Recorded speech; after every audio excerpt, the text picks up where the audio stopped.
Hello, Dr. Bill here. Today we're going to look at how to avoid the quadratic formula on the ACT and SAT. I'm sure you're going to find this to be a very valuable lesson, so please subscribe to the channel if you have not done so. Hit the like icon and the bell so you can be notified of future videos. Please share this with anyone that you think could benefit from the lesson.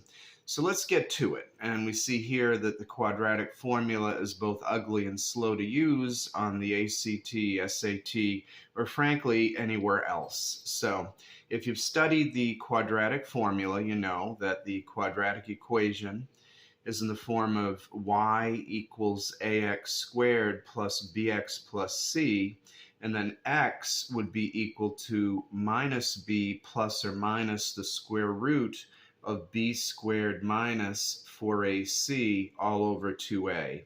What a headache. So now imagine that you're doing an SAT math question and you have an average of 90 seconds to actually go through, plug in, and solve that.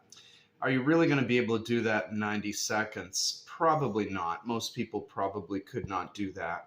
But here's how we can get around this cumbersome equation.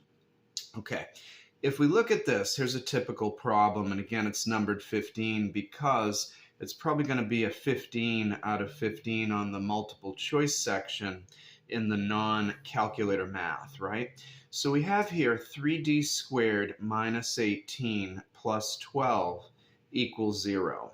Okay, this means that, again, we have the form ax squared plus, in this case it's a minus, bx plus c equals 0. Okay, so here's what we're going to do. Our a here is 3 because it corresponds to 3. Our b is negative 18. And our c is 12.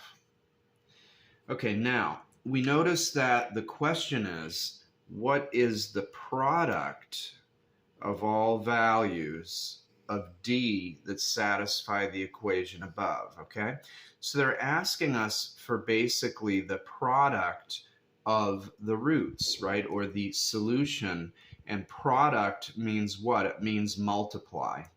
Now, instead of plugging in these values, 3, negative 18, and 12, for a, b, and c respectively in this formula, all we have to know is that the product of the roots, or the solutions, right, is going to be equal to c over a, right? Here our c is 12, so we plug in 12 for c. Our a is 3. Therefore, the product of the roots is 12 over 3, or 4. And it's as simple as that. You do not need to plug all that in to the quadratic, okay? Now, again, almost always on the ACT and SAT, in fact, I cannot remember a time where I've seen a question that did not ask for either the sum or the product of the values of the roots, right? So you should not have to plug all this in. Simply look for whether they're asking you for the product or the sum. Now, it's not related to this problem, but just so you know, the sum of the roots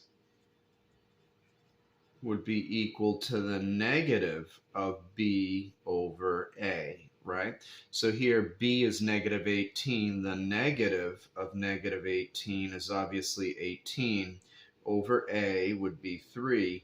So 18 over 3 would be 6. So had they asked for the sum of the roots instead of the product of the roots, the answer would be 6 and not 4. But again, here it's the product of the roots. So again, the answer is simply c over a. Do not go through all of that to get the same answer, okay?